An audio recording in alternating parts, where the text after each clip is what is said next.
Jökull mættir í úrslitaleik gegn Keflavík eftir 0-0 jafntefli í dag. Hvernig svona, hlýtur að vera bara hæsta á náður? Við erum bara ógeðslega glaðir. Þú veist, þetta var alltaf planið. Það var alltaf planið að komast í úrslitin, komast á Laugardalsvöll. Þú veist, það var bara ekkert eitthvað sérstaklega fyrir okkur en fyrir aðdáðan okkur líka. Þau eiga svo skilið sérstaklega eftir seinasta tímabil og nú ætlum við bara að redda þessu fyrir það.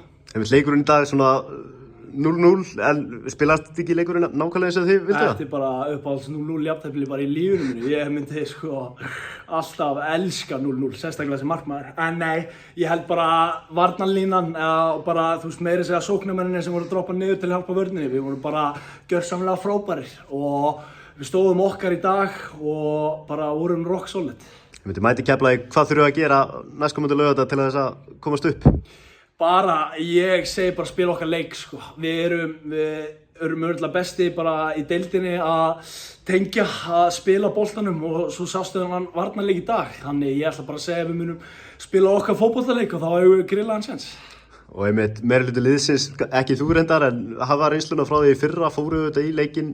Hvað er svona góð reynsla að hafa í svona úrslitaleik? Já, það náttúrulega hjálpar og ég finna sjálfur í markinu hvað þessi strákar eru búin að gera. Þeir hjálpa mér alveg ótrúlega mikið og svo gott að hafa þessa reynslu frá þeim að baki. Þannig við erum bara allir að hjálpa hver öðrum til og þú veist, ég hjálpa þeim á minn hátt og þeir hjálpa mér á sinn hátt. Þannig þetta er bara geggjað sko. Þú komst inn á miðjutímabili í markið og búin að vera frábær, þó ég segi frá, en svona hvernig þú hlýtur að vera ánægður með þessa ákvörðun að taka aðeins Sirpu heima? Ég meina, það er ekki brosið andlitið á mér. Ég er í skýjunum sko, mér líður frábærlega. Nei, jú, þetta er bara geggjað. Og sérstaklega náttúrulega maður er frá Mosfellsbæ, maður ólst upp í Aftureldingu og maður þekkir örugglega kannski svona 99% annað í stúkunni.